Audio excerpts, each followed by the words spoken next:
बिस्मिल्लाहिर्रहमानिर्रहीम। कुलिल्लाहुम्मा मालिकल मुल्क तुअतिल मुल्क मन तशा व तंज़िउल मुल्क मिम्मन तशा व तुइज़्ज़ु मन तशा व तुज़िल्लु मन तशा बियदिकल खैर इन्नका अला कुल्लि शैइन क़दीर। व क़ाल तआला या अय्युहल्लज़ीना आमनू क़ू अन्फुसकुम व अहलीकुम नारा।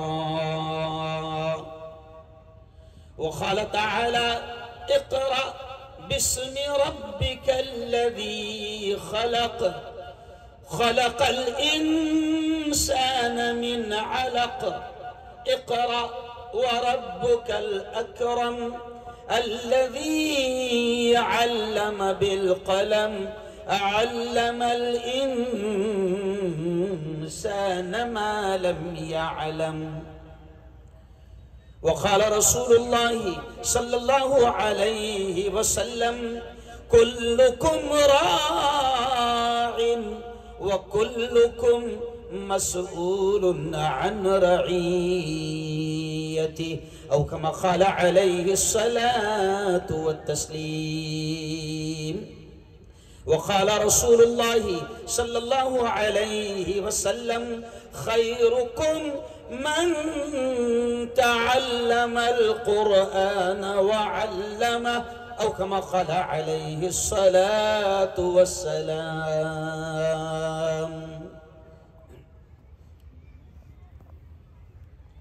मैंने माना मेरी अल्फाज पर ध्यान दें। मेरा अंदाज़ है कि किसी कुछ अशआर जो मानी खीज़ होते हैं, जिनमें कुछ संदेश, बड़ा मैसेज, बड़ा पैगाम होता है। मैं अपने बयान को उसी अंदाज में शुरू करता हूँ, उन्हीं अशआर से। मैंने माना मेरी आवाज़ नहीं जाएगी,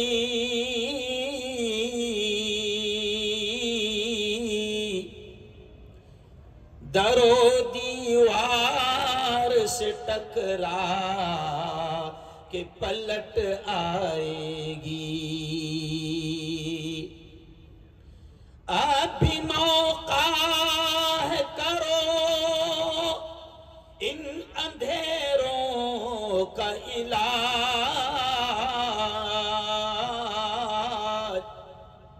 अभी मौका है, करो इन अंधेरों का इलाज,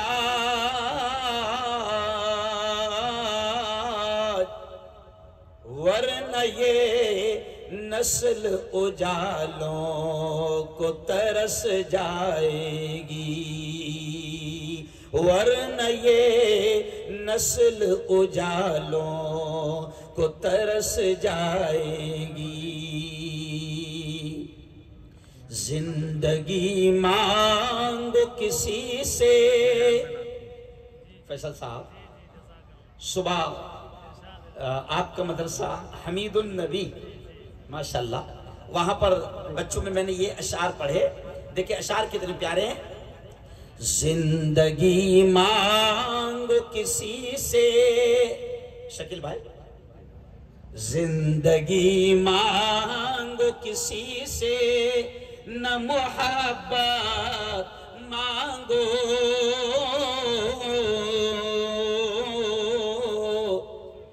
तख्त मांगो न कोई ताजो हुकूमत मांगो। झूठी दुनिया है ये, दुनिया की न शोहरत मांगो।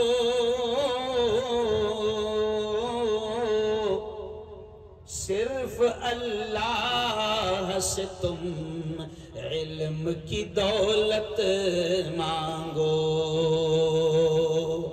प्यारे बच्चों, इल्म अल्लाह से क्यों मांगो? तो अगले अशार देखें। इल्म इंसान की औकात बढ़ा देता है,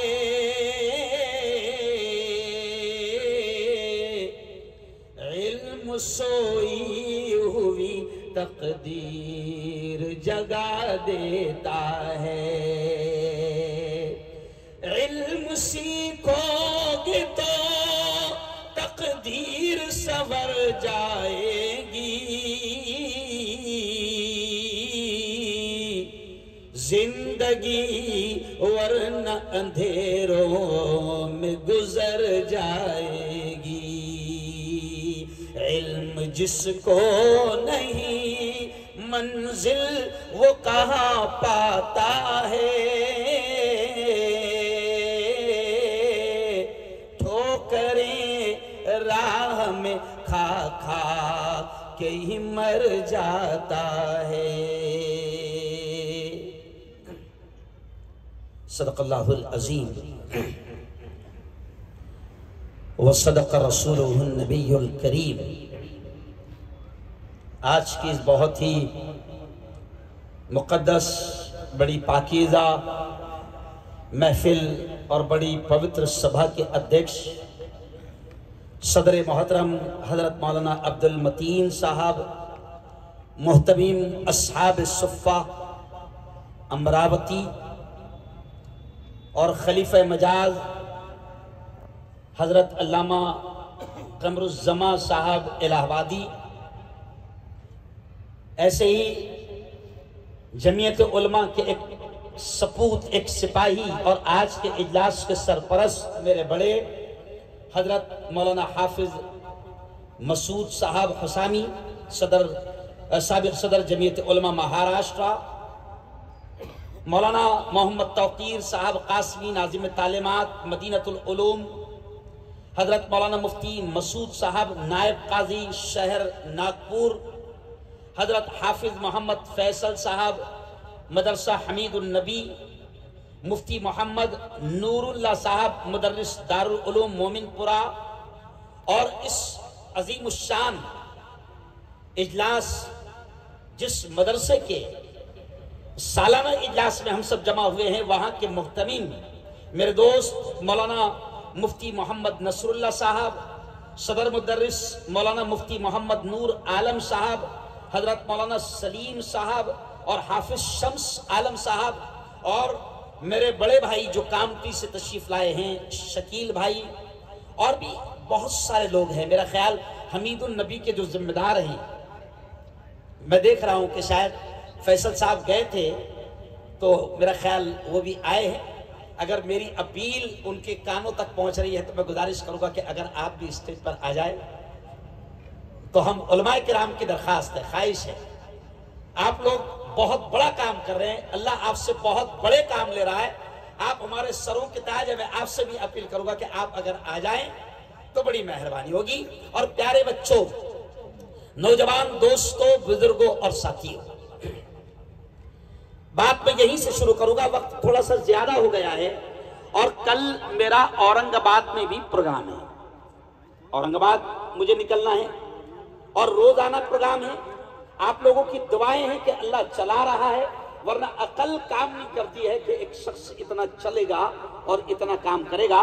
लेकिन मैं अक्सर कहता हूं, देखो ईमान भी ताजा हो जाएगा इन मदारिस के जरिए से। इन मदारिस के जरिए से ईमान पर भी मेहनत करवाई जा रही है, थोड़ा ईमान भी ताजा हो जाएगा। हमारा ईमान है, प्यारे बच्चों जोर से बोलना, हमारा ईमान है कि बुलवाने वाली जात सिर्फ और सिर्फ किसकी है? प्यारे बच्चों जोर से बोलो, बुलवाने वाली जात किसकी है? अल्लाह की। नहीं, मजा नहीं आया। बोलो जोर से, जिंदगी किसके हाथ? अल्लाह के, है ना। अल्लाह अल्लाह बोलने में क्या शर्म आना चाहिए, है ना। चुगली करने में शर्म नहीं आती, गाने गाने में शर्म नहीं आती, टर्रे पने करने में, अरे बोलो, शर्म नहीं आती। क्यों? बेहुदा बातें करने में शर्म नहीं आती, तो अल्लाह का जिक्र और अल्लाह का नाम और अल्लाह अल्लाह करने में किस शर्म की बात है? तो जरा जोर से बोल देना, ईमान भी ताजा हो जाएगा। कि बोलो जोर से, जिंदगी किसके हाथ? अल्लाह के। बोलो जोर से, मौत किसके हाथ? अल्लाह के। नफा किसके हाथ? अल्लाह के। नुकसान किसके हाथ? अल्लाह के। बोलो, ये हवाएं कौन चलाता है? अल्लाह। बादलों को कौन लाता है? अल्लाह। बारिश को कौन बरसाता है? अल्लाह। माशा अल्लाह। तो जब सब कुछ अल्लाह के हाथ में है, तो इन चोरों के हाथ में क्या है? अरे बोलो ना, है ना। ये तो खुद कहते हैं कि भाइयों बहनों, हम कभी भी झोला उठाकर, अरे बोलो, चल देंगे। मैं जानबूझकर ईमान ताजा करवा रहा हूं। एक अजीब डर और खौफ का आलम है जो लोगों में बैठा है। आओ, चलो आओ, ये मदरसे का जलसा है। और दिल खुश हो गया मौलाना। दारुल उलूम निजामिया के बच्चों की तकरीरें सुनकर मुफ्ती साहब, हाफिज साहब, अल्लाह आप लोगों को जज़ाए खैर अता फरमाए।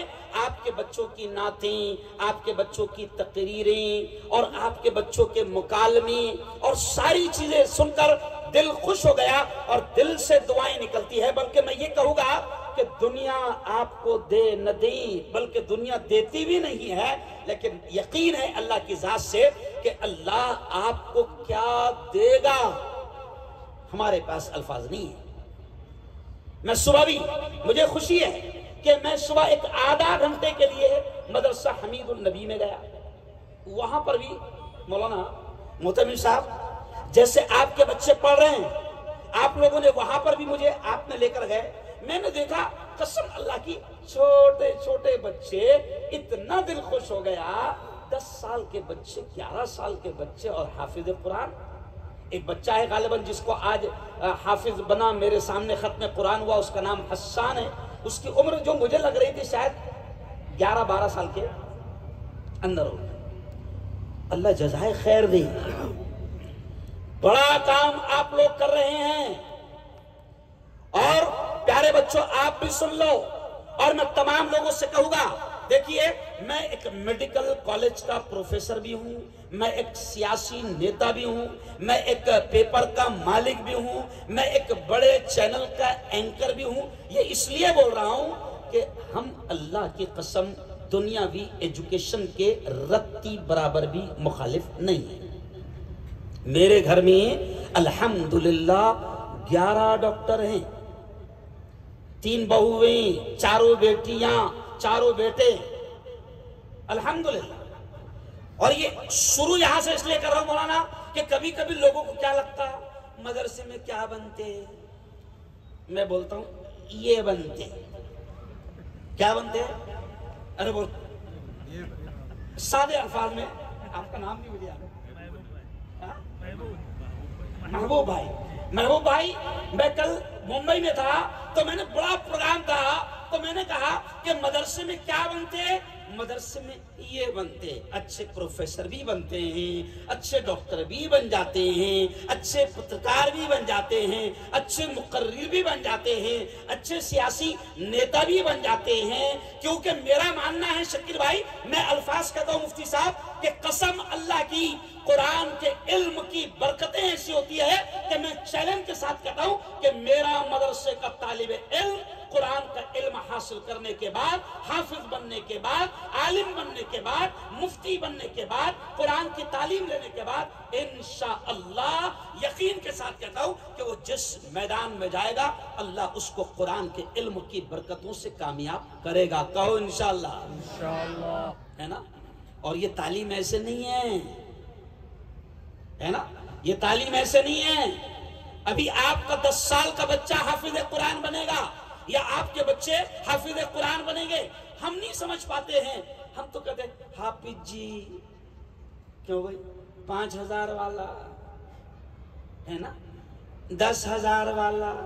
ओ प्यारे बच्चों, मैं तुमसे भी कह रहा हूं, सुबह भी मैंने हमीदुल नबी के बच्चों को ऐसे एकदम करीब करके समझाया कि मेरे प्यारे बेटो, अगर अल्लाह आपके सीने में अपनी किताब को महफूज कर रहा है और आपको हाफिज कुरान बना रहा है, तो सुनो, ये मेरे अल्फाज नहीं है, मेरे अल्फाज नहीं है, हाफिज कुरान और कुरान का इल्म सीखने और सिखाने वालों के लिए आपके और मेरे और हम सब के लाडले नबी ने क्या कहा, मेरे अल्फाज नहीं, लाडले नबी के अल्फाज है। और ये भी सुन लो, हमारा ईमान है कि चांद पर जाने वालों की बातें गलत हो सकती है, साइंसदानों की बातें गलत हो सकती है, पूरी दुनिया का बोला हुआ गलत हो सकता है, लेकिन हमारा ईमान है, जरा जोर से बोल देना कि हमारे प्यारे आका मोहम्मद मुस्तफा सल्लल्लाहु अलैहि वसल्लम की जबान से निकलने वाले अल्फाज, जोर से बोलो, कभी गलत हो ही नहीं सकता, और एक बार, कभी गलत हो ही नहीं सकता, नहीं हो सकते।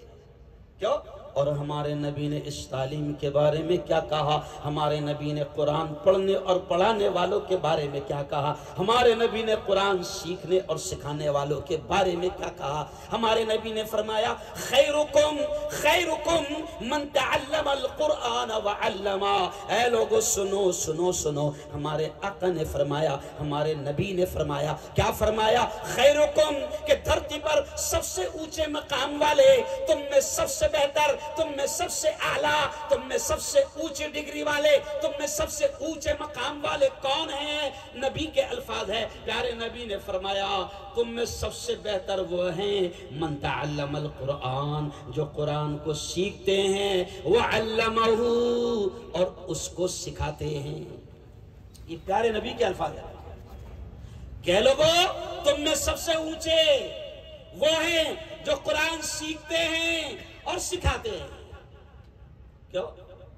दुनियावी तालीम के हम मुखालिफ नहीं, बल्कि मैंने दिल्ली में मेरे उस्ताद मोहतरम और मेरे कायद, मेरे नेता हजरत मौलाना अरशद मदनी ने दिल्ली के एक प्रोग्राम में साफ तौर से ये कहा, महबूब भाई, हमारे मौलाना अरशद मदनी ने कहा कि मुसलमानों, इस कौम को अच्छे डॉक्टर की जरूरत है, इस कौम को अच्छे वकील की जरूरत है, इस कौम को अच्छे लॉयर की जरूरत है, दुनिया की आला डिग्रियां हासिल करो। बल्कि मौलाना ने कहा कि मुसलमानों, बनाओ अपने बच्चों को बेहतरीन वकील। आज मेरी कौम के सैकड़ों हजारों बेकसूर जवान जेल की सलाखों में बन पड़े हैं, आज उनका केस लड़ने के लिए हमारे पास अच्छे मुसलमान वकील नहीं है। मौलाना सही कह रहा हूं? नहीं है। आपको मालूम है, मुसलमानों का बड़ा एक केस चला बाबरी मस्जिद का। अफसोस के साथ कहना पड़ता है कि बाबरी मस्जिद का केस लड़ने के लिए भी जो हमारा मेन वकील था वो मुसलमान नहीं था। मौलाना शकील भाई मुसलमान नहीं था, हिंदू भाई। मैं ये एहसास दिला रहा हूं। हम कहते हैं कि बनाओ अपने बच्चों को अच्छा वकील। मेरी बहनें यहां पर मौजूद है बड़ी तादाद में, और वहां तक बात पहुंच रही है, और मैं ये करिश्मा देख रहा हूं, और ये शायद नागपुर में करिश्मा देख रहा हूं कि औरतें खामोश है। करिश्मे से कम नहीं मानो। हाफिज मसूद साहब, ये शायद आपकी सरपरस्ती का असर है। क्यों? ओ मेरी बहनों सुनो, मैंने कल एक प्रोग्राम में क्या कहा, हाफिज मसूद साहब, मैं ये बहनें बैठी है तो महबूब भाई, मैंने कल एक प्रोग्राम में कहा कि मुसलमानों, इस जुमले पर ध्यान देना, हो सकता है कि जल्दी अकल में आ जाएगा। आप पढ़े लिखे लोग हैं, वेल एजुकेटेड है, तालीम याफ्ता है। मैं बेटियों में कल बयान कर रहा था, और आइंदा कल औरंगाबाद में भी मेरा प्रोग्राम बेटियों में है। मदरसा जुवैरिया लिल बनात वहां है, तो मेरी बहनें भी यहां मौजूद है। कल मैंने बेटियों में एक प्रोग्राम था, तो मैंने वहां पर कहा कि मेरी बेटियों, आप बेहतरीन डॉक्टर बनो। इस्लाम, कुरान, नबी, शरीयत आपको मना नहीं करती। और उसकी मिसाल दिया मैंने महबूब भाई कि आज अगर सोचो जरा, आपके ज़हन में आ जाएगा और बहनें जल्दी समझ में आ जाएगी। अगर मेरी बेटी, अगर मेरी बहन या मेरी बीवी या मेरी माँ अगर हमल से है, प्रेग्नेंट है, और डॉक्टर ने लिख दिया कि उसको सोनोग्राफी करवाना है, क्या लिख दिया? सोनोग्राफी करवाना है। तो अब हमारी अगर बेटियां डॉक्टर अच्छे नहीं हैं, तो हमको मजबूरन, ला मुहाला, बादिल ना खास्ता, ना चाहते हुए भी डॉक्टर ने सोनोग्राफी लिखा, तो हमको गैर मुस्लिम और मर्द डॉक्टर के पास सोनोग्राफी कराने जाना पड़ता है। फिर वो गैर मुस्लिम डॉक्टर मेरी बेटी, मेरी बहू, मेरी माँ या मेरी बहन का कपड़ा उठाकर सोनोग्राफी करता है।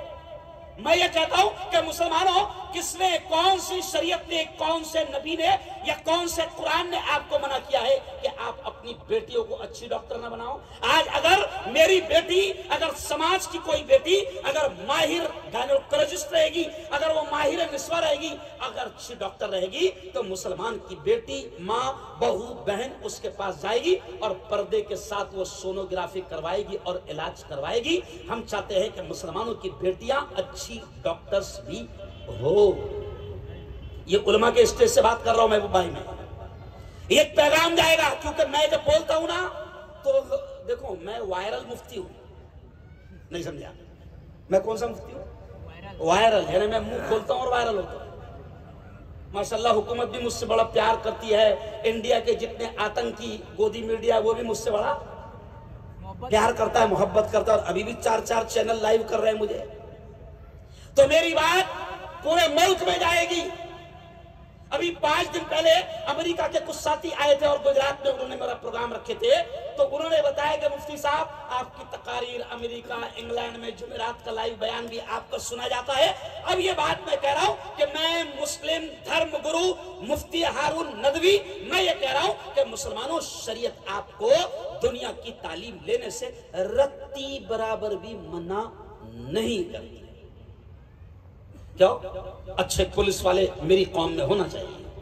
कभी कभी क्या होता है मौलाना, कहीं दंगा हो गया, कहीं फसाद हो गया, देखो मिसाल बड़ी प्यारी ध्यान में आ गई, कहीं फसाद हो गया तो हम लोग देता भी है, लोग फोन करते हैं, मुफ्ती साहब बड़ा जुल्म हो रहा, बड़ा अत्याचार हो रहा, मुफ्ती साहब क्या हो रहा?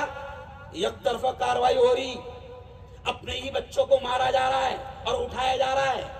अब देखो, ये जुमला सुनने के बाद अगला जुमला सुनो। मैं कहता हूं किसी जगह दंगा हो गया, किसी जगह फसाद हो गया, अगर ये जुमला सुनो, अगर वहां पर 50 पुलिस वालों की ड्यूटी लगी हुई है, कसम अल्लाह की, उन 50 में अगर 5 मुसलमान वाले होते तो 45 की ताकत नहीं होती कि वो अपने डंडे का गलत अंदाज में इस्तेमाल करे और जुल्म करे। लेकिन तुम पढ़ ही नहीं रहे क्या भाई? महबूब भाई, दिल ये रुकता, पढ़ ही नहीं रहा है। अच्छा, दिमाग में अजीब शैतान बैठ गया, नहीं तासुब बहुत चल रहा, अपनों को नौकरी नहीं मिलती। अरे मैं आपके सामने, ये बड़ाई की बात नहीं, मैं आपके सामने मैं कहता हूं कि कसम अल्लाह की, इल्म की बरकत यह है कि एक मुफ्ती हारून, कट्टर मुल्ला दिखने वाला मुफ्ती हारून, जो चेहरे से भी कट्टर दिखता है, लिबास से भी कट्टर दिखता है, लेकिन मुंबई में गवर्नर हाउस में गवर्नर के हाथों से मुफ्ती हारून का सत्कार और सम्मान किया जाता है। और गवर्नर भी बड़ा खतरनाक था, जब भगत सिंह को होशियारी जो करता था, बहुत होशियारी, नहीं समझा? क्यों रियाज भाई, सही बोल रहा हूं? गवर्नर हाउस में सत्कार और सम्मान हुआ। और महबूब भाई, ये भी कमाल की बात है, इल्म की बरकत में बता रहा हूं मुसलमानों, सादे अंदाज में समझा रहा हूं कि पढ़ो तो सही, कसम अल्लाह की पढ़ो तो सही। इल्म की बरकत यह है कि आज मेरे हिंदू भाइयों ने इस मुल्ला को हिंदुस्तान के मीडिया का अध्यक्ष बनाया। अब आप बोलेंगे, अरे ऐसा कैसा क्या हो गया?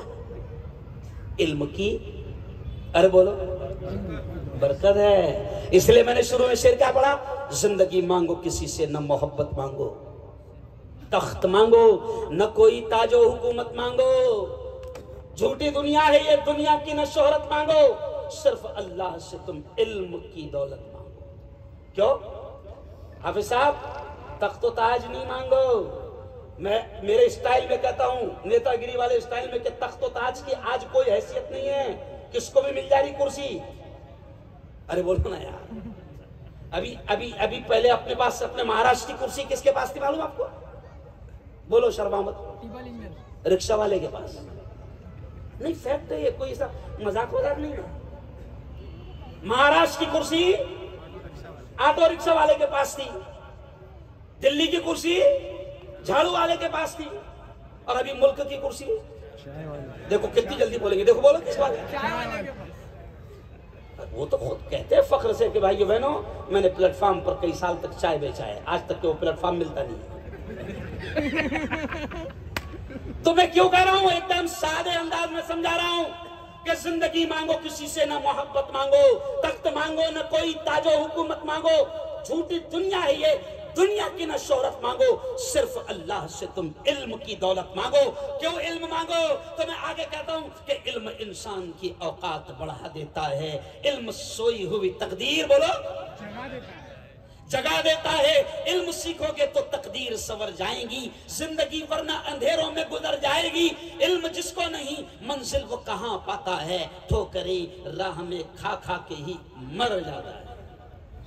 अभी 26 जनवरी गई ना, क्यों 26 जनवरी को अहमदाबाद में मेरे हाथ से झंडा लहराया गया जमीयत उलमा की तरफ से, बड़ा शानदार प्रोग्राम था।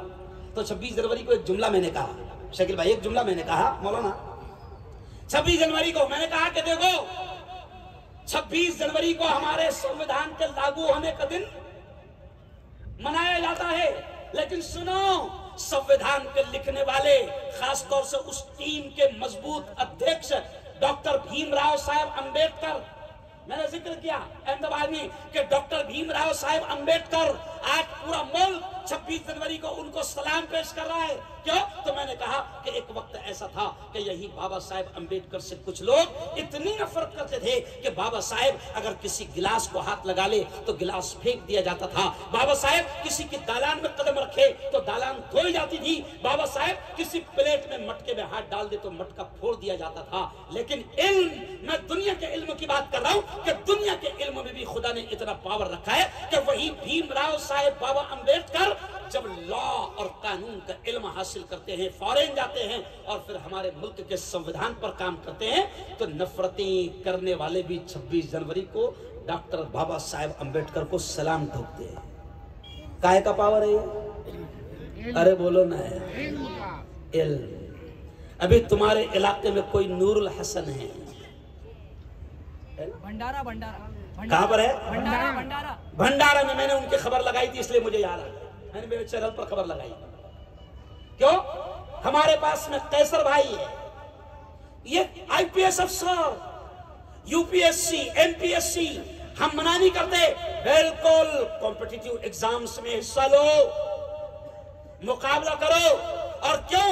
सुनो ये जुमला, मैं कहता हूं कि मौलाना अजीब बात याद आ गई कि अल्लाह ने कुरान पाक में सबसे पहले हुक्म नमाज का नहीं दिया, ज़कात का नहीं आया, रोजे का नहीं आया, हज का, जुनैद साहब, हज का नहीं आया। आपकी तवज्जोहात की बरकतें रहेगी कि हज का नहीं आया कुरान में पहला हुक्म, हालांकि रोजा इतनी बड़ी इबादत है। ओ मेरी बहनों, ओ मेरी बेटियों, अभी कुछ दिनों के बाद में आप रोजा रखेंगे, इतना बड़ा अमल है रोजा कि अल्लाह कहता है जो मेरी बंदी, जो मेरा बंदा मेरे लिए भूखा प्यासा रहेगा, मेरे लिए रोजा रखेगा, अल्लाह कहता है ऐ मोहम्मद मुस्तफा कह दो कि रोजे का बदला मैं खुद हूं। तो कितनी बड़ी इबादत है, लेकिन रोजे का हुक्म पहले नहीं आया। हज बड़ी इबादत है, अल्लाह कहता है कि जो कोई बंदा मेरी बंदी हज करके आएंगे तो मैं उनको उनके घर ऐसे पाको साफ करके लौटाऊंगा, ऐसे उनके गुनाहों को खत्म कर दूंगा जैसे वो आज ही माँ के पेट से जन्म लिया। अरे बोलो, लेकिन हज का हुक्म पहले नहीं आया। सबसे पहले जो ऑर्डर आया ना, जो आदेश, जो संदेश आया ना, जो फरमान आया, वो क्या था? इक़रा बिस्मि रब्बिकल्लज़ी खलक़ खलक़ल इंसान मिन अलक़। सबसे पहला जो ऑर्डर आया, सबसे पहली जो आयत उतरी वो क्या थी? ओ मेरे बेटो, ओ मेरी बहनों, सबसे पहली आयत थी इक़रा बिस्मि रब्बिकल्लज़ी खलक़, कि अल्लाह ने हुक्म दिया कि पढ़ उस रब के नाम से जिसने तुझको पैदा किया है। सबसे पहले हुक्म आया शिका। क्या हुक्म आया? शिका। मराठी में तालीम हासिल करो, पढ़ो। आज कमाल की बात है, एक जगह में गया तो मुसलमानों से मैंने कहा, जवानों का बड़ा तबका था, थोड़ा सा स्लम एरिया था महबूब भाई, तो मैंने वहां पर कहा कि बताओ कुरान से इश्क है कि नहीं? तो बोले बिल्कुल है। कुरान से प्यार है? बिल्कुल है। इतना प्यार है कि अगर कुरान की कोई तौहीन करे, बेइज्जती करे, तो मुसलमान जवान उसकी जान लेने को तैयार हो जाता है, वक्त पड़े तो जान देने को भी तैयार हो जाता है, इतना प्यार है। तो फिर मैंने धीरे से कह दिया, जब कुरान से इतना प्यार है तो कुरान का पहला हुक्म है पढ़, तो पढ़ता क्यों नहीं? क्या भाई? अच्छी अच्छी स्कूलें मुसलमानों खोलो, बेहतरीन स्कूलें खोलो। मैं आपसे कह रहा हूं, बेहतरीन कॉलेजेस खोलो। अल्लाह ने जिनको ताकत दी है, पावर दिया है, माल दिया है, वो स्कूलें भी चलाओ। ये जुमला कह के आगे फिर मैं दीन की तालीम पर आ रहा हूं। ये इसलिए कह रहा हूं कि मुसलमानों, हमारा संविधान हमें अपनी स्कूल खोलने से नहीं रोकता। खोलो, स्कूलों को अपने अंडर में लो। मुफ्ती साहब, आपके बच्चे भी स्कूल पढ़ते हैं, अल्लाह का शुक्र है। आज मौलाना हाफिज साहब, अब्दुल मतीन साहब, अल्लाह का शुक्र है कि तकरीबन 70% मदरसों में स्कूली निजाम आ गया है। उसका फायदा ये हो रहा है महबूब भाई कि हम देख रहे हैं कि जो लोग बच्चों को मदरसे की अहमियत समझते नहीं थे, स्कूल पढ़ाना चाहते थे और वो मदरसों में नहीं डालते थे, वो सिर्फ स्कूलों में डालते थे, तो वो पूरी की पूरी हमारी नस्ल गैरों के हाथ में चली जाती थी। किसके हाथ में? अभी भी देखो, अगर किसी को अंग्रेजी पढ़ाने का, जाहिर बात है पढ़ाओ अंग्रेजी, हम मना नहीं करते हैं, और हम तो मदरसों में पढ़ा रहे हैं। ये देखो इधर हमारे बच्चे खुद बोलेंगे, प्यारे बच्चों इधर देखो, जोर से बोलो, देखो जोर से बोलो प्यारे बच्चों। ए फॉर, जोर से ए फॉर एप्पल, जोर से बोलो। B for ball, C for cat, D for dog. Cat यानी बिल्ली, डॉग यानी कुत्ते बिल्लियां पढ़ रहे हैं, फिर भी हम मना नहीं कर रहे, हम बोलते कुत्ते बिल्लियां भी पढ़ो। अब्दुल मतीन साहब, हम क्या बोलते हैं? कुत्ते बिल्लियां भी पढ़ो। लेकिन हम क्या कहते हैं? ए फॉर एप्पल, तो ए फॉर अल्लाह। अरे ऐसे अल्लाह भी तो आता था। A for apple, A for Allah. B for ball, B for बिस्मिल्लाह। बस इतनी चाहत है हमारी। मैं समझता हूं कि आप मेरा इशारा समझ रहे हो। हमारी इतनी चाहत है कि ये जो बच्चे आज मुसलमान क्या कर रहे हैं, अंग्रेजी पढ़ाना है अच्छे से अच्छे, तो मैं मना नहीं कर रहा हूं, लेकिन हम क्या कर रहे हैं? अंग्रेजी से मुतासिर होकर अपने बच्चों को क्रिश्चियन मिशनरीज के हवाले कर रहे हैं। मैं बहुत जुमला अहम कह रहा हूं, ध्यान देना। किन के हवाले कर रहे हैं?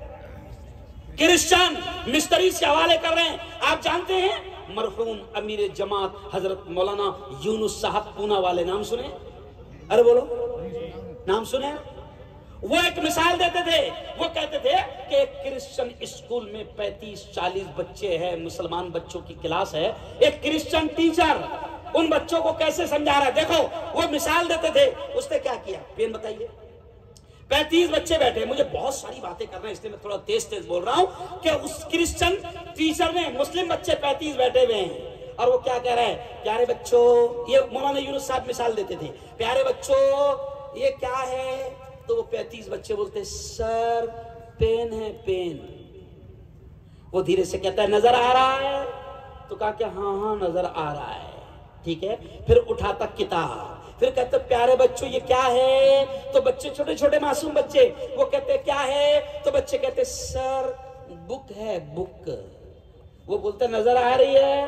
कहा कि हाँ नजर आ रही है ना। ऐसे 2-3 मिसालें वो देता है, टेबल, किताब, पेन, और फिर धीरे से उनके दिमाग में क्या करता डालता है, प्यारे बच्चों देखो ये पेन मौजूद है इसलिए नजर आ गया, ये किताब मौजूद है इसलिए नजर आ गई, ये टेबल मौजूद है इसलिए नजर आ गया। फिर धीरे से बोलता, प्यारे बच्चों तुमको अल्लाह नजर आ रहा क्या? छोटे छोटे मासूम बच्चे। तब बच्चे क्या बोलेंगे बेचारे? अरे बोलो नहीं आ रहा। लेकिन मौलाना यूनुस साहब कहते थे एक बच्चा उसमें वो भी था जो मदरसे में भी जाता था, जो निजामिया में जाता था, हमीदुन नबी में अरे बोलो जाता था। वो खड़े रहा और उसने बड़े शानदार अंदाज में बोला, सर सर जो आप समझा रहे ना, मैं मेरे दोस्तों को वही बात अपने स्टाइल में समझा देता हूं। तो सर ने बोले बहुत अच्छी बात है। वो खड़े रहा, वही मिसालें दिया, दोस्तों ये क्या है, फ्रेंड्स ये क्या है, this is a pen, pen, book, वही मिसालें उसने दिया। और फिर धीरे से क्या कहा उसने, घर में ईमान की बातें होती थी, मदरसे में जाता था, कहीं ना कहीं इस्लामी तालीमात से जुड़ा हुआ था। वो बच्चा धीरे से कहता है, दोस्तों अभी अपने टीचर ने क्या समझाए कि जो चीज मौजूद है वो नजर आती है, अभी टीचर ने समझाया ना। तो बच्चे ने बोले हाँ। फिर धीरे से उसने कहा कि टीचर की अकल नजर आ रही क्या? अरे बोलो। तो बोले नहीं। तो बोले होती तो नजर आ जाती। अरे बोलो आ जाती। आ जाती। समझिए, हम मना नहीं कर रहे आपको कि आप ना भेजो, लेकिन कुछ बच्चों को हमने देखा। मेरे एक दोस्त है दिल्ली के कमिश्नर, मुझे कहना अच्छा नहीं लग रहा, मुफ्ती साहब, हाफिज साहब, मुझे कहना नहीं अच्छा लग रहा। मेरे एक दोस्त दिल्ली के कमिश्नर, उन्होंने मुझसे रोते हुए कहा उनका बेटा अभी बड़ी डिग्री ले लिया और अभी फिलहाल वो इंग्लैंड में है, हायर एजुकेशन। जाहिर बात है कमिश्नर साहब का बेटा है, बड़ी डिग्री ले लिया।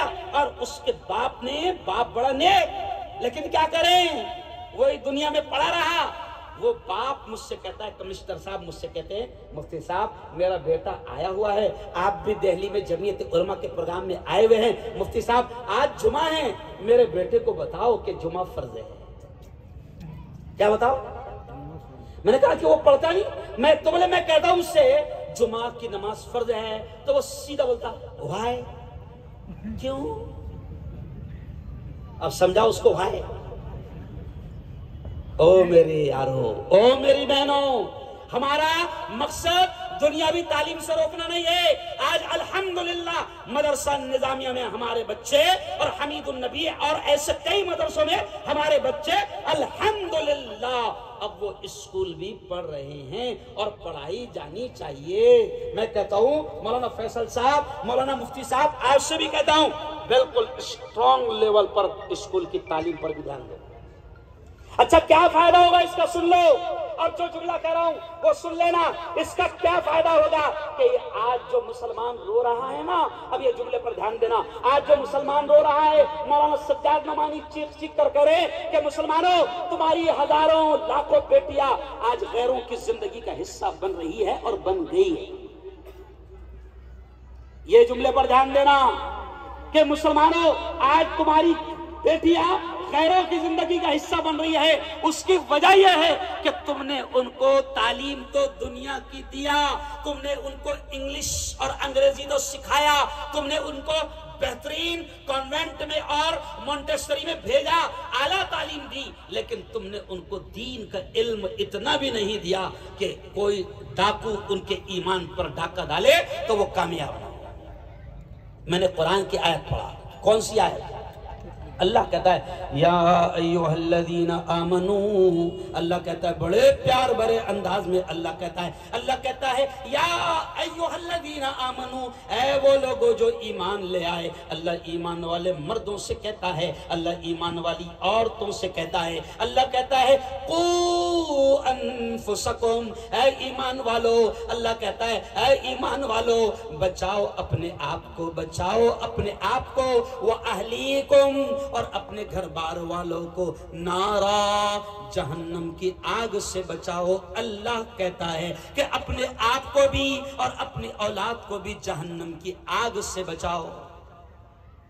आज हम उनको मदरसे की तालीम नहीं दे रहे, हम यूं ही समझ रहे, हम समझ रहे कि खाला अम्मा, नानी अम्मा उसको कुरान पढ़ा देंगी, है ना, और कुरान का हक अदा। बोलो ऐसी हो रहा भाई। 90% इसमें जो बड़े बैठे, इवन मैं खुद, है ना, हम सब खाला या नानी से कुरान पढ़े हुए। अल्हम्दुलिल्लाह रब्बिल आलमीन अर्रहमान, समझ गए साहब?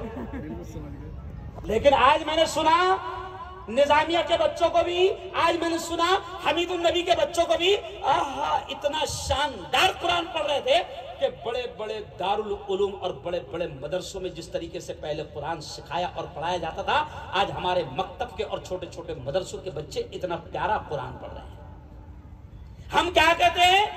पढ़ाओ अपने बच्चों को दुनिया की तालीम, लेकिन हम ये कहते हैं कि अपने बच्चों को दीन की, ईमान की, मदरसे की, कुरान की, इस्लाम की बुनियादी तालीम, बेसिक एजुकेशन इतनी दे दो कि कोई शैतान उनके ईमान पर डाका डालने में कामयाब, अरे बोलो, कोई शैतान उन पर डाका डालने में कामयाब। आधी पीले। अच्छा, मार्केट में तो बड़े बड़े शैतान घूम रहे, शकील बिन हनीफ भी घूम रहा है, शकील बिन हनीफ के पिल्ले भी, अरे बोलो, घूम रहे हैं। अच्छे अच्छे पढ़े लिखे लोग उनसे मुतासिर, साहब पढ़े लिखे लोग मुतासिर हो रहे। तो हम ये कहते हैं कि अपने बच्चों को मदरसे की बुनियादी तालीम इतनी जरूर दे दो कि कोई शैतान उनके ईमान पर डाका डालने में कामयाब न हो। चलो आओ, अब मैं आपको बताता हूं। देखो, दुनिया की तालीम की अहमियत पर मैंने बोल दिया। अब आखिर में अपनी बात को समेटते हुए अब जो बात कर रहा हूं वो सुन लेना कि हम ये कहते हैं कि आप, ठीक है ना भाई, आप दुनिया के बहुत बड़े ओहदेदार हैं, आप बड़े प्रोफेसर हैं, आप तहसीलदार हैं, आप आईपीएस अफसर हैं, आप कलेक्टर हैं, अल्लाह आपको कबूल करे, मुबारक हो आपकी कलेक्टरी। लेकिन आप दीन की तालीम को आप मामूली समझ रहे हैं। अरे जब हमारा नबी कह रहा है, ये जुमला सुनो, जब हमारा नबी कह रहा है कि खैरुकुम मन तअल्लमल कुरान व अल्लमा, क्या लोगों, दुनिया में सबसे बेहतर वो है जो कुरान सीखे और दूसरों को सिखाए। मौलाना, मुफ्ती साहब, मैं इस हदीस को, क्योंकि मेरे नबी की बात है, मैं इस हदीस को सामने रखते हुए महबूब भाई सीना ठोक कर ये कहता हूं कि दुनिया का कोई बड़े से बड़ा कलेक्टर और बड़ी से बड़ी डिग्री लेने वाला हमारे मदरसे के 10 साल के हाफिज कुरान की जूतियों की धूल का मुकाबला नहीं कर सकता, कोई शक नहीं। हाँ, अच्छा, हाफिज जी जिसको हम कहते हैं ना, हाफिज जी, उसका क्या मकाम होगा हशर के मैदान में, ये सुन है ना। माएँ भी सुन रही है, क्यों, माओ को क्या लगता है, क्योंकि जाहिर बात है मेरे बाप ने भी जब मुझे मदरसे में डाला तो मेरे खालू ने यही बोले थे, नहीं समझा, कि मदरसे में डाल रहा तू उसको तो क्या बनेगा। अच्छा, एक बात हंसते हंसते याद आ गई। लोग ये भी कहते हैं कि मदरसा मेरा बेटा पढ़ेगा तो क्या खाएगा, कितनी महंगाई खबीस ने कर दिया है, क्या खाएगा। तो मैंने उस जुमले को बदल दिया हजरत शेख जुल्फकार नक्शबंदी के स्टाइल में। हजरत शेख जुल्फकार नक्शबंदी कहते हैं, शकील भाई, कि लोग कहते हैं मदरसा पढ़ेगा तो क्या खाएगा, हम कहते हैं मदरसा पढ़ेगा तो क्या क्या खाएगा। नहीं समझा। अभी देखो, हमको लोग खिलाने के लिए बेचे हैं। मेरे दोस्त है कारी अहमद अली साहब, मेरा ख्याल 2-3 दिन बाद में आ रहे हैं। तो मेरे दोस्त है कारी अहमद अली साहब, मैं उनके मदरसे में भी तकरीर के लिए गया था, सालाना जलसे में। तो वो एक जुमला कहते हैं हंसते हंसते, शकील भाई, वो कहते हैं कि अल्लाह ने मुर्गियों का कब्रिस्तान मुल्लाओं के पेट को बनाया। क्यों भाई? अभी देखो, शकील भाई मुझे खिलाने के लिए बेचैन है। शफीक भाई है कि शफीक भाई आए शफीक भाई, देखो वो अल्लाह के बंदे ने सुबह से इतना खिला रहा है अल्लाह का बंदा की जिसकी कोई हद नहीं। क्यों? तो हमीदुल नबी में मैंने बच्चों को समझाया कि प्यारे बच्चों, हजरत शेख जुल्फकार नक्शबंदी ने बड़ा प्यारा जुमला कहा है, क्या करूं, कहते कहते बोलते बोलते याद आ गई। हजरत शेख जुल्फकार नक्शबंदी ने बड़ी प्यारी बात कही। हजरत लोगों को समझाया कि जो लोग समझते कि मेरा बेटा मदरसे में बने पढ़ेगा तो क्या करेगा और कैसा चलेगा उसका, समझ रहे। तो हजरत शेख ईमान के बाद हजरत शेख जुल्फकार नक्शबंदी ने समझाई। वो कहते हैं कि लोगों सोचो, ये तो कोई जुमले पर ध्यान देना, वो कहते हैं लोगों सोचो, एक आदमी जब कपड़े पर मेहनत करता है, कपड़ों को सीता है या कपड़ों को बनाता है, तो अल्लाह मामूली से कपड़े को उसके बेहतरीन रिस्क का जरिया बना देते हैं। एक आदमी लकड़ी पर मेहनत करता है, कुर्सी और फर्नीचर और बेड बनाता है, तो वो लकड़ी पर मेहनत करता है तो मामूली से लकड़ी को अल्लाह ताला उसके रिस्क का बेहतरीन जरिया बना देते। एक आदमी ईंटों पर सीमेंट पर मेहनत करता है, मिस्त्री बनता है, ठेकेदार बनता है, तो वो सीमेंट और वो ईंटें वो उसके लिए रिस्क का बेहतरीन जरिया बन जाती है। तो मौलाना अगला जुमला कहते हैं महबूब भाई, मौलाना कहते हैं कि जरा सोचो, अगर एक आदमी कुरान के इल्म को सीखे, सिखाए, पढ़े, पढ़ाए, कुरानी पर मेहनत करे, तो क्या अल्लाह कुरान को उसके बेहतरीन रिस्क का जरिया नहीं बनाए? अरे बोलो। और चैलेंज है मेरा ये जुमला, रियाज भाई, ये जुमला चलाना मेरा क्या है। ये जितने चैनल वाले, मैं सबके नाम नहीं जानता हूं, रियाज भाई मुझसे जुड़े हुए हैं, वॉइस ऑफ मीडिया का मैं अध्यक्ष हूं, इसलिए वो मुझसे जुड़े हुए भी है, जबरदस्त काम करते हैं, मैं उनको मुबारकबाद भी देता हूं। तो मैं अब चैलेंज है मेरा, मैं मूड में आ गया एक्चुअल में, चैलेंज है मेरा कि मैं आपको दिखाऊंगा, इंजीनियर को खुदकुशी करते हुए मैं आपको दिखाऊंगा, डॉक्टर को खुदकुशी करते मैं आपको दिखाऊंगा, नेता को खुदकुशी करते मैं आपको दिखाऊंगा, प्रोफेसर को खुदकुशी करते मैं आपको दिखाऊंगा। लेकिन मुझे गर्व है, फख्र है इस बात पर कि हमारा कोई आलिम, कोई हाफिज, कोई इमाम रिस्क की तंगी की वजह से या हालात की परेशानी की वजह से आज तक आपने नहीं सुना होगा कि किसी इमाम ने, हाफिज जी ने आत्महत्या कर ली। अरे बोलो सही है ना? डॉक्टर साहब मिलेंगे आपको, है मेरे पास खबरें, महबूब भाई मैं गलत बोल रहा हूं, मिलेंगे। लेकिन अल्लाह का शुक्र, इमाम साहब कभी भी भूखे नहीं मरेंगे। हो सकता है ज्यादा खाने से मर जाए, लेकिन भूखे नहीं मरेंगे। समझ रहे शकील भाई? हो सकता है हम ज्यादा खाने से मर जाए, लेकिन भूखे नहीं मरेंगे। अल्लाह वो नेमतें खिलाता है। और अभी आप देखो कपड़े भी कितने अच्छे, मैं अच्छा लग रहा ना शेरवानी में? अरे बोलो, कभी उल्मा के कपड़ों की इस्त्री भी टूटती नहीं, कभी नहीं।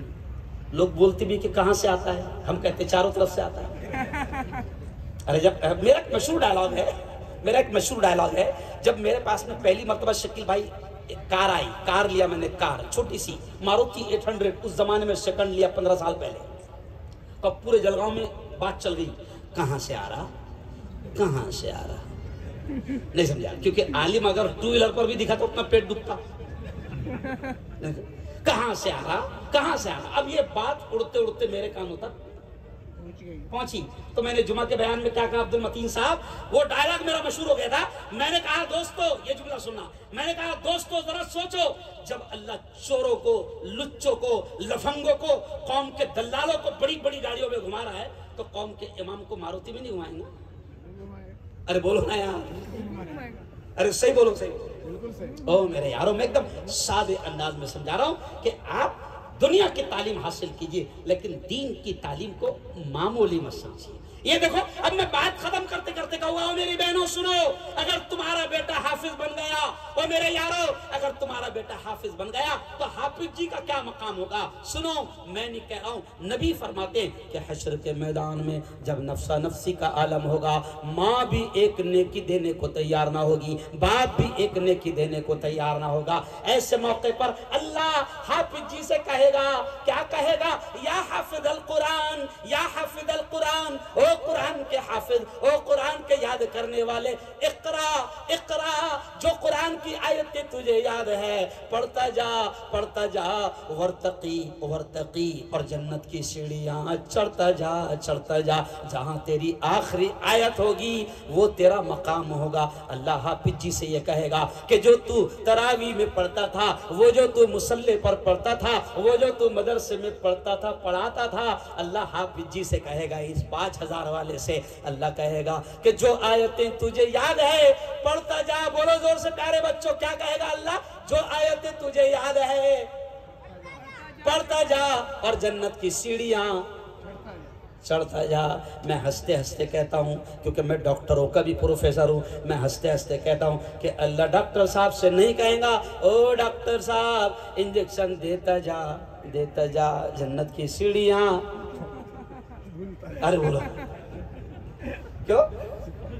अल्लाह वकील साहब से नहीं कहेगा, ओ वकील साहब झूठ बोलता जा, जहन्नम के आला दर्जे।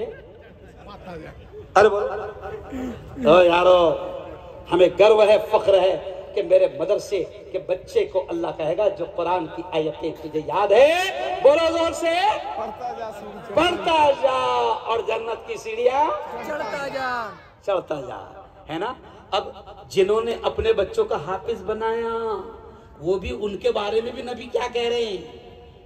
हाफिज जी की माँ के बारे में नबी क्या कह रहे हैं? हाफिज जी के बाप के बारे में नबी क्या कह रहे हैं? क्या कह रहे हैं? नबी कह रहे हैं कि हश्र के मैदान में हाफिज जी की माँ को, हाफिज जी के बाप को अल्लाह नूर के मेंबरों पर बैठाएगा। अभी आप देख रहे हैं कि कुर्सी है, इस कुर्सी पर हमारे सदर साहब बैठे हैं। आपने मस्जिद में मेंबर भी देखा होगा, जब जुमा में इमाम खुतबा देता है वो 3 सीढ़ियों वाला मेंबर। तो हदीस के अल्फाज है, नबी ने फरमाया कि हाफिज जी की माँ को, हाफिज जी के बाप को अल्लाह, हाफिज जी की माँ को, हाफिज जी के बाप को अल्लाह नूर के मेंबरों पर बैठाएगा। और फिर हाफिज जी की माँ के सर के ऊपर, हाफिज जी के बाप के सर के ऊपर प्यारे आका ने फरमाया अल्लाह एक ताज रखेगा। और उस ताज की रोशनी नबी ने फरमाया कि आफताब व महताब, सूरज और चांद से भी ज्यादा होगी। पूरे लोग हैरत करेंगे, पूरा कामती देखेगा, पूरा नागपुर देखेगा कि ये कौन है जिनको अल्लाह इतनी इज्जतें दे रहा है। तो ऐलान होगा ये तो विदर्भ का किसान है जिसका बेटा हाफिज कुरान है, ये तो नागपुर का रक्षा चलाने वाला है जिसका बेटा हाफिज कुरान है, ये तो रेलवे स्टेशन का कुली है जिसका बेटा हाफिज कुरान है, ये तो मिस्त्री है, ये तो काम करने वाला मजदूर है, ये तो ठेले पर सब्जियां और फ्रूट बेचने वाला आम आदमी है। अल्लाह जिसको इज्जत दे रहा है क्योंकि इसका बेटा हाफिज है, अरे बोलो कुरान है। मैं ये मिसालें क्यों दिया मजदूर अजदूर की, क्योंकि भैया यही लोग जल्दी मदरसे में डालते ना। क्यों? मेरे अब्बा हुजूर ने जब मेरे मालदार खालू से कहा, मेरे अब्बा हुजूर ने, मैं मेरी कहानी सुना रहा हूं, मेरे अब्बा हुजूर ने मेरे मालदार खालू से कहा कि देख मेरा बेटा हारून को मैंने मदरसे में डाल दिया, तू भी तेरे बेटे को डाल दे। तो मेरे खालू के ये जुमले थे जो अच्छे नहीं लगते मुझे कहना, मेरे खालू के ये जुमले थे कि मैं फकीर और गरीब नहीं हूं। साहब मेरे खालू ने कहा था कि मैं फकीर और गरीब नहीं हूं, मैं मेरे बच्चे को अच्छी इंग्लिश स्कूल में डालूंगा। आज हाल यह है, मुझे अच्छा नहीं लग रहा कहते हुए कि वही बच्चा जिसको मेरे साथ डालने की बात मेरे अब्बा करते थे, आज उस बच्चे का हाल यह है कि नशे में धुत रहता है। बुरा मत मानना, कई औलाद को मैंने देखा है कि माँ बाप उनके लिए आंसू बहाती है, रोती है, और कुछ माँ बाप तो कहते हैं कि मुफ्ती साहब अगर ये मेरा बेटा पैदा ना होता तो अच्छा होता। क्या वजह है? क्या वजह है? उसकी वजह यह है कि हमने मदरसे की तालीम को मामूली समझा है। मामूली मत समझो, अच्छी स्कूलें भी बनाओ ताकि तुम्हारे बच्चे, यारो नागपुर वालों, अगर अल्लाह ने तुमको माल दिया है अच्छी स्कूलें भी बनाओ ताकि तुम्हारी नस्लें तुम्हारे हाथों में रहे। मेरे शहर में महबूब भाई, जिस कॉलेज में मैं प्रोफेसर रहा हूं, मेडिकल कॉलेज में, मेरे शहर में शकील भाई आपने देखे, शकील भाई 2 मरतबा मेरे यहाँ आए, उन्होंने देखे हमारा कॉलेज। अल्लाह का शुक्र है महबूब भाई कि मेरे शहर में हमारे कॉलेज में आज मुफ्ती साहब 11,000 बेटे बेटियां आज हमारे कॉलेज में केजी से लेकर पीजी तक के हमारे पास में कोर्स है। हमें फख्र है कि आज हमारी बेटियां पर्दे के साथ में हमारे पास आती है और डॉक्टर भी बनती है, टीचर भी बनती है, प्रोफेसर भी बनती है। कॉलेज हमारा है। कोई नीतीश राणे जैसा खबीस ये नहीं कह सकता कि इनको बुर्का पहनने न दिया जाए। समझ गया? हमारा कॉलेज, और मेरे प्यारे संविधान ने मुझे खोलने की इजाजत दी है। मैं मालदार मुसलमानों से कहूंगा कि खोलो अपने अपने इलाकों में, सवाब की नियत से खोलो। अल्लाह की कसम, अल्लाह आखिरत भी देगा और दुनिया भी कदमों में लाकर डाल देगा। चलो आओ आखिरी बात, अब बात को समेटते हुए कि ये जो मदरसा, आज मदरसा निजामिया, ओ मेरे यारो, मैं आपसे कहता हूं कि जिस इलाके में मदरसे चल रहे हैं ना, उस इलाके के लोगों ने उन उलमाए किराम का शुक्रिया अदा करना, क्योंकि मेरे उस्ताद, मुझे फख्र है, हजरत मौलाना अबुल हसन अली अल हसनी अन-नदवी, जिनके लिए काबतुल्लाह खोला जाता था, मुझे फख्र है इस बात पर कि मैं मुफ्ती हारून उनका शागिर्द रहा, उनकी खिदमत में रहा, उनके साथ सफर में रहा, और उनके हाथों से उनके जेब की इनाम मुफ्ती हारून को मिले हैं। मैं समझता हूं कि शायद मेरे उस्ताद की दुआएं हैं जो आज अल्लाह काम ले रहा है। मेरे उस्ताद मौलाना अली मियां नदवी कहते थे, जुमला सुनो मुसलमानों, क्या कहते थे मौलाना अली मियां? कहते थे कि मुसलमानों, गली गली में मदरसों और मकतबों का जाल बिछा दो। मदरसे इतने खोलो। ये मौलाना के 50 साल पुराने जुमले हैं कि मुसलमानों गली गली में मदारिस और मकातिब का जाल बिछा दो। तो समझ में नहीं आता था हाफिज मसूद साहब कि भैया इतने मदरसे खुलेंगे तो झगड़े कितने होंगे, अच्छा हुआ कि चमड़े बन हो गए। अरे बोलो, सही बोलो, अच्छा हुआ कि चमड़े बंद हो गए। तो आप सुने मुसलमानों, मेरे उस्ताद ने 50 साल पहले कहा था, क्योंकि ये लोग अल्लाह वाले थे, ये दूर अंदेश थे। वो कहते हैं ना, शेख जुल्फ़िकार नक्शबंदी ने लिखा है कि निगाहे वली में वो तासीर देखी, बदलती हजारों की तकदीर देखी। अल्लाह वालों की निगाहें बड़ी दूर अंदेश होती है। तो उस जमाने में उन्होंने कहा था कि मुसलमानों मदरसे खोल देना, जगह जगह गली गली मकतब का जाल बिछा देना। समझ में नहीं आता था उस वक्त, लेकिन आज समझ में आ गया कि हम तो मदरसे नहीं खोल पाए गली गली, क्यों? लेकिन शैतानों ने उनका मदरसा घर घर खोल दिया। सही कह रहा हूं? अच्छा, शैतानों के मदरसे को 2-3 एकड़ जमीन नहीं लगती, ये लगता नहीं लगता। शैतानों का इतना सा मदरसा रहता, कहीं भी चिपक जाता। नहीं समझा? बेडरूम में, हॉल में, बोलो बोलो, समझो क्या है? अरे बोलो ना। टीवी, जिसके बगैर नहीं रहती बीवी, टीवी है ना। शैतानों का मदरसा चल रहा है। अच्छा, ये तो मेरा 15 साल पुराना डायलॉग है।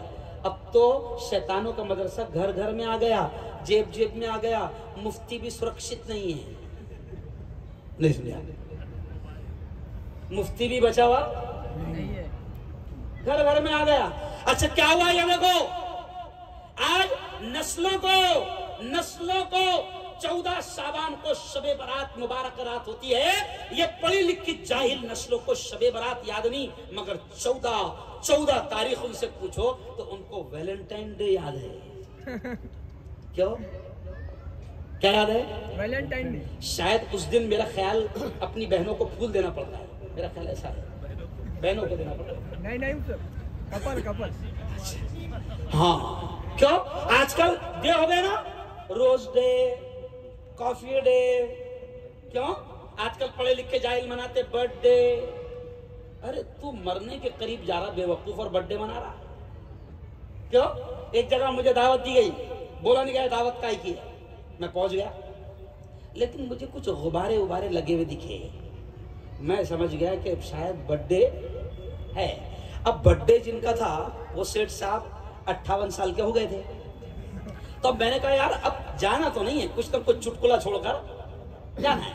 अब पार्टी की तैयारी हो गई, केक भी सामने आ गया। मैंने खुद हाथ में छुरी लिया और केक हाथ में इतना सा काट कर सेठ साहब के मुंह में डालकर, 58 साल के हो गए थे, मैंने कहा सेठ साहब खाओ केक, 2 ही साल बचे हुए। नहीं समझा? तो अब सेठ साहब को पसीने छूट गया, क्योंकि मौत याद दिला दो तो सीधे क्या छूटता। अरे बोलो भाई, क्योंकि मौत सब डरते ना। मैंने देखा, आज मैं परसों सुबह आ रहा था तो 4:30-5 बजे मैंने शहर में एंट्री मारा मुफ्ती साहब, तो हमारे मोहल्ले के 5-6 बुढ़े जो है वो मुझे 4 किलोमीटर दूर मिले रास्ते पर। कहाँ मिले? तो मैंने कहा, मैं गाड़ी रोक लिया, मैंने कहा गाड़ी में बैठ जाओ, मैं घर छोड़ देता। तो कहा कि नहीं मुफ्ती साहब, मसला वो नहीं है, डॉक्टर साहब ने कहा है कि 5 किलोमीटर पैदल चलना है। देखो, पहले अल्लाह के घर के बाजू में घर था, अल्लाह पुकारता था हय्या अलस सलाह, आजा मेरे बंदे आजा नमाज को आजा, नहीं आता था। अल्लाह कहता था अस्सलातु खैरुम मिनन नौम, उठ जा मेरे बंदे, नींद से बेहतर नमाज है। नहीं उठता था, नहीं आता था। लेकिन जैसे ही बीमारी हो गई, डॉक्टर ने कह दिया 5 किलोमीटर चलना पड़ेगा, नहीं तो चला जाएगा। तो बराबर चल रहा, क्यों? सही है ना बोलो? तो अब मैंने क्या कहा कि लो सेठ साहब खाओ, 2 ही साल बचे। तो वो कांपने लग गए। मैंने कहा साहब 2 साल इसलिए बचे, ये मेरी बात नहीं है, सुन लो ये इंटरेस्टिंग बात। मेरे नबी ने फरमाया उम्र के बारे में, उम्र एज के बारे में नबी ने क्या फरमाया? प्यारे नबी ने फरमाया अमारु उम्मती बैन सित्तीन व सबईन, के मेरी उम्मत की उम्र 60-70 साल के अंदर होंगी, 60-70 साल के अंदर होंगी। और सेठ साहब तुम्हारे 58 हो गए, उस हिसाब से 2 बचे। ओ यारो, जिंदगी में कुछ अच्छे काम करो। मैंने कल भी एक जुमला कहा है एक जगह कि अपनी जिंदगी में कुछ अच्छे काम कर लो। ये भरोसे पर मत रहो कि मेरे बाद मेरी औलाद, मेरी बहनें तुम भी सुनो। ये भरोसे पर मत रहना कि मेरे बाद मेरी औलाद मेरे नाम पर 5-10 लाख रुपए में मस्जिद में देगी या मदरसे में देगी। अरे तेरी औलाद अभी तुझे पानी का गिलास नहीं दे रही तो 5 लाख देगी? अरे बोलो, सही बात बोलो। तो मुसलमानों, अगर अपने तो मौलाना अली मियां का जुमला मैं कह रहा था, तो मेरे उस्ताद मौलाना अली मियां नदवी ने ये जुमला कहा था कि मुसलमानों, ये जुमले पर ध्यान देना। मौलाना अली मियां नदवी ने कहा था कि मुसलमानों, ये मदरसे दीन के, इस्लाम के, ईमान के किले हैं। क्या है? दीन के, इस्लाम के, ईमान के, जोर से बोलो। यानी जैसे किले में हिफाजत होती है ना दुश्मन से, तो तुम्हारी नस्लों के ईमान की हिफाजत और इस्लाम की और दीन की हिफाजत कहाँ होंगी? अरे बोलो, मदरसों में होंगी। तो इनको मामूली मत समझो, बनाओ मदरसे। अच्छा ये भी सुन लो, हमारे बुजुर्गों ने कसम अल्लाह की, यही अली मियां नदवी के जमाने में, जब इंदिरा गांधी का जमाना था, हमारे बुजुर्गों से उस वक्त की हुकूमतों ने कहा था कि हम मदरसों को ग्रांट देना चाहते हैं। तो कितनी अच्छी बात थी शकीर भाई, अगर हमारे बुजुर्ग ग्रांट ले लेते तो हम भी 7,000 के बजाय 70,000 वाले हो जाते। अरे भाई सही है ना? लेकिन हमारे बुजुर्गों ने ये कहा था, मौलाना अली मियां नदवी ने कहा था कि हमें चटाइयों पर रहने दो, हमें अपनी दाल रोटी में, अरे बोलो, मगन रहने दो। वो हमारे अल्लाह वाले जानते थे कि अगर हुकूमत का पैसा हलक में आया तो क्या क्या तबाही, अरे बोलो, लाएगा। तो ये इसलिए कह रहा हूं कि मुसलमानों, हुकूमत तो मक्कार है, हुकूमत तो गद्दार है, और अभी की हुकूमत तो चोर है। क्यों? इनकी नजर तो तुम्हारे औकाफ की जमीनों पर है, जैसे बिल्ली के ख्वाब में, अरे बोलो ना। अभी इंटरव्यू मैंने दिया रियाज को, वक्फ पर उसने मुझसे सवाल पूछा हमारे रियाज भाई ने, तो मैंने कहा बिल्कुल बिंदास। क्यों? लोग जब गलत बोलने को नहीं डर रहे तो सही बोलने को डरने का। तो मैंने कहा जैसे बिल्ली के ख्वाब में छीछड़े, तो ऐसी इस हुकूमत के ख्वाब में जो है इन्होंने सब बेच के खा गए। प्लेटफॉर्म बेच दिया, रेलवे बेच दिया, पटरियां बेच दी, BSNL बेच दिया, बेचने को कुछ बचा नहीं, अब खत्म हो गए। तो अब इनकी नजरें कहां है? औकाफ। ओ मुसलमानों, मदरसे बनाओ, मदरसे खोलो, जो मदरसे कायम है उनको और मजबूती के साथ चलाओ, और नए नए मदरसे, नई नई जमीनें और नई नई इमारतें खड़ा करो। आगे चलकर ये जो नस्ल बढ़ रही है ना, अल्लाह का शुक्र, देखो अभी तो पहले हम पर ये इल्जाम आता था कि हम ज्यादा बच्चे पैदा कर रहे हैं। अभी तो बकायदा RSS के सरबरा और चीफ ने कहा कि 2-3 पैदा करो। यानी मैंने कहा चलो भाई अच्छा है, अकल आ गई। अकल, मेरा ख्याल वो फरमान नागपुर से गया होगा। वो फरमान मौलाना वो खुद कह रहे हैं, वो खुद कह रहे हैं। तो अब मैं तो मुसलमानों से कहता हूं कि मुसलमानों, अल्लाह का शुक्र है, अपने हर घर में 4-5 खेल रहे कि नहीं खेल रहे? अरे बोलो ना यार, खेल रहे ना? तो हम तो क्या कहते हैं मौलाना, इधर देखो, हिसाब बता दो मैं, 4 है ना तुझे, इधर देखो, बहुत अच्छी बात समझा रहा हूं। 4 है ना, एक को डॉक्टर बना, एक को इंजीनियर बना, एक को प्रोफेसर, वकील, जो भी बनाना है वो बना। ये 3 तुझे यहाँ संभाल लेंगे और एक को हमारे पास में लाके दे दे, वो वहां संभाल लेंगे। नहीं समझा? हालांकि हकीकत ये है कि ये 3 यहाँ नहीं संभाल रहे, वही संभाल रहा, वो जो हाफिज बना, आलिम बना। बल्कि एक अल्लाह वाले ने तो बड़ी सख्त जुमले कहे कि जब बच्चा दुनिया की आला तालीम माँ बाप उसको देते थे, बहुत प्यारा जुमला याद आ गया, वो अल्लाह वाले कहते हैं कि जब माँ बाप बच्चे को दुनिया की बड़ी डिग्रियां दिला देते हैं, 1.5-2 करोड़ रुपए उस पर खर्च करते हैं। मेरे एक भाई के 4 बच्चे डॉक्टर हैं। मेरा एक भाई है बॉम्बे वाला, उसके 4 बच्चे डॉक्टर हैं। और अभी आजकल MBBS का डोनेशन कितना चल रहा? नहीं, पुराना रेट है ये, अभी 2 हो गया, 2 करोड़ हो गया। अच्छा, उसको क्या कहते मालूम? डोनेशन। डोनेशन का मतलब हदिया। तेरा बाप 2 करोड़ हदिया देगा? अरे बोलो। लेकिन मेरे नबी ने कहा था कि क़यामत जब करीब आएगी तो हराम चीजों को नाम बदलकर हलाल करने की कोशिश।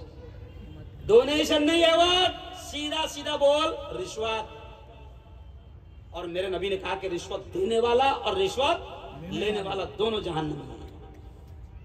तो अब मेरे भाई के 4 बच्चे वो डॉक्टर है, तो मैं कभी कभी उसको हंसते हंसते कहता हूँ, एक भाई के डॉक्टर भी है, वकील भी है और मुफ्ती भी है, तो मैं उसको हंसते हंसते कहता हूँ कि भैया वो जो 4 जिसके 4 बच्चे डॉक्टर थे, उससे कहता, भैया हश्र के मैदान में तू ढूंढेगा कहाँ है मेरे डॉक्टर, एक भी दिखेगा नहीं समझा? हश्र के मैदान में कौन दिखेंगे? हाफिज जी से अल्लाह कहेगा कि तेरे माँ बाप को तो लेकर ही जा, और तेरे खानदान के जिस आदमी को तू ले जाना चाहेगा उसको हाथ पकड़ और जन्नत में ले जा। ये मेरे अल्फाज नहीं है, प्यारे नबी के अल्फाज है। तो मामूली समझ रहे हो तुम दीन की तालीम को? मदरसे खोलो और मदरसों का ताउन।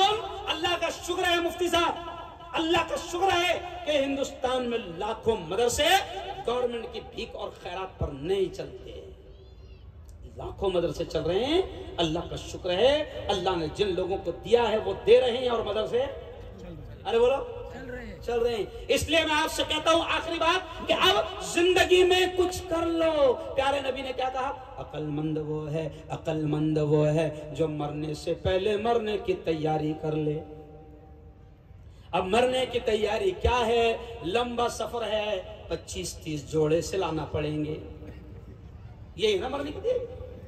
अरे बोलो 25-30 जोड़े ना। अरे मर गया ना तो शेरवानी उतर जाएंगी मुफ्ती हारून की। क्यों? 50 करोड़ भी छोड़ के गया ना। एक जगह में जनाजे में गया और बस नहलाने की तैयारी हो रही थी बाबू भाई, तो कपड़े उतारे जा रहे थे, तो पहले कपड़ों के जेब में हाथ डाला गया, सब निकाला गया, आखिरी में 500 की नोट थी जेब में, तो वो नहलाने वाला वो भी निकाल रहा है। तो मैंने मजाक में थोड़ा सा नसीहत के लिए कह दिया, यार तेरे अब्बा 50 करोड़ के मालिक 50 करोड़ छोड़कर जा रहे हैं, अल्लाह का बंदा मेहनत किया 50 करोड़ छोड़ के जा रहा है, 500 तो रहने दो कफन में। क्यों? कसम अल्लाह की उतार लिया जाएगा सब। ये औलाद तेरे काम ना आएगी। ओ मेरी बेटियों, ओ मेरी बहनों, कुछ काम नहीं आएगा। इसलिए नबी ने कहा कि अक्लमंद वो है जो मरने से पहले मरने की तैयारी करे, और उस तैयारी की स्कीम योजना आजकल जल्दी समझ में आती है ना? क्या लाडली बहनों बैठी है ना, बहुत तादाद में लाडली बहनें 1500 वाली। ओ मेरी लाडली बहनों, है ना? ओ क्या बोलते हैं उसको, उप मुख्यमंत्री की लाडली बहनों, कुछ नहीं काम आएगा। काम कौन सा आएगा? प्यारे नबी ने स्कीम बताई। देखो प्यारे नबी ने क्या कहा? इंसान मर जाता है, नमाज खत्म, अब नमाज नहीं पढ़ सकता, मर गया हज खत्म, अब हज नहीं कर सकता, मर गया ज़कात नहीं दे सकता, मर गया रोजा नहीं रख सकता, यानी नेकियां कमाने के जितने आइटम थे वो सब खत्म हो गए। अब फिर भी नबी ने, कुर्बान जाओ प्यारे प्यारे लाडले चहीते नबी पर, कि उस नबी ने फिर भी बताया कि सुनो, मरने के बाद भी अगर चाहते हो कि तुम्हारी कब्र में सवाब तुम्हें मिलता रहे, मरने के बाद भी नेकियां तुम्हारे अकाउंट में आती रहे, तो प्यारे नबी ने कहा कोई ऐसा काम कर दो कि वो बाकी रहेगा, लोग उससे फायदा उठाते रहेंगे, तो उसका सवाब तुमको मिलता रहेगा। इसी को कहते हैं वक़फ़, और वक़फ़ का मालिक अल्लाह होता है, ये चोर नहीं होंगे। और हमने भी तय कर लिया कि इन चोरों के हलक में 1 इंच भी जाने नहीं देंगे। बोलो जोर से इंशाअल्लाह।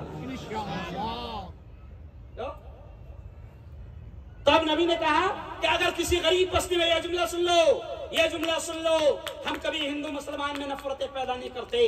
मैं हर रोज ये कह रहा हूं कि अगर किसी हिंदू बस्ती में, गरीब बस्ती में पानी का इंतजाम नहीं है, वहां पर तुम बोरिंग खुदवा दो, कुआं खुदवा दो, और रमेश, कैलाश, प्रकाश, गणेश वो भी अगर पानी पिएगा तो अल्लाह उसका अज्र और सवाब तुम्हें देगा। बोरिंग खुदवाओ, मदरसों में पैसा लगाओ। जब मदरसा बनेगा मैं और आप दुनिया से चले जाएंगे, लेकिन तुम्हारा मदरसे में पैसा लग गया, जब तक के बच्चे वहां पर पढ़ते रहेंगे, कुरान याद करते रहेंगे, हिफ्ज करते रहेंगे, उसका अज्र और उसका सवाब और उसका इनाम तुमको मिलता रहेगा। ये स्कीम किसने बताई? नबी ने। मस्जिद में पैसा लगा दो, जब तक के लोग नमाज पढ़ते रहेंगे तुमको उसका सवाब मिलता अब रहेगा। तो आज मैं आपसे, देखो मुफ्ती हारून इतना खुददार है कि आ जाओ जलगांव में मालूम कर लो, कोई मालदार ये नहीं कह सकता कि 25 साल में मुफ्ती हारून उसके बंगले पर गया। ये खुददारी मुफ्ती हारून की मशहूर है। कभी मुफ्ती हारून ने अपने लिए पैसा नहीं मांगा। हाफिज मसूद साहब आप गवाह इस बात के, सारे बड़े बड़े सेठियों से ताल्लुकात है।